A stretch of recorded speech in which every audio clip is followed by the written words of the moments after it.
Од денеска 1 октомври започнува одбележувањето на неделата на детето која ќе трае до 7 октомври.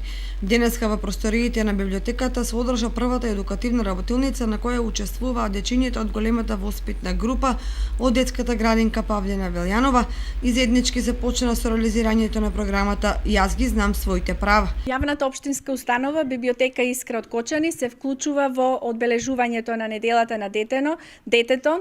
Традиционално секоја година библиотеката реализира активности. Оваа година со програмите Јас ги познавам своите права, програма преку која што се афирмираат детските права, се зголемуваат знаењата кај децата за правото на образование, правото на активна вклученост во културниот живот на заедницата, се запознаваат за своите права, но и за заштита од злоупотреба на истите.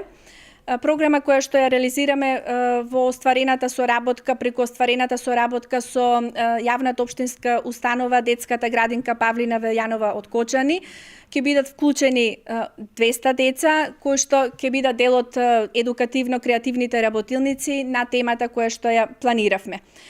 Со завршување на реализацијата на оваа програма започнуваме со програмата Книгата патува во домот на секое дете. Библиотеката подарува книга на секој клон од детската градинка, книга која што ќе патува во домот на секое дете, за да може децата мотивирано истата да ја однесат во својот дом, заеднички да одвојат време родителите во читање на приказните, раскажување на истите и поставување на импресиите, на илустрации на материјалот кој што е обезбеден од страна на библиотеката. Одбележувањето на неделата на детето продолжува со организирање на неколку настани, меѓу кои писателски караван на кој учениците од сите основни училишта ќе имаат можност да разговараат со писателите за деца Горијан Петревски и Ванчо Полазаревски, како и промоција на романот Марта, втор дел од авторот Горијан Петревски, кој ќе се одржи во јавната општинска установа Библиотека Искра на 4 октомври со почеток во 18 часот. Потоа на 5 октомври во салата на Националната установа Центар за култура Бели Мугри ќе биде извршен свечен прием на учениците од прво одделение во детската организација.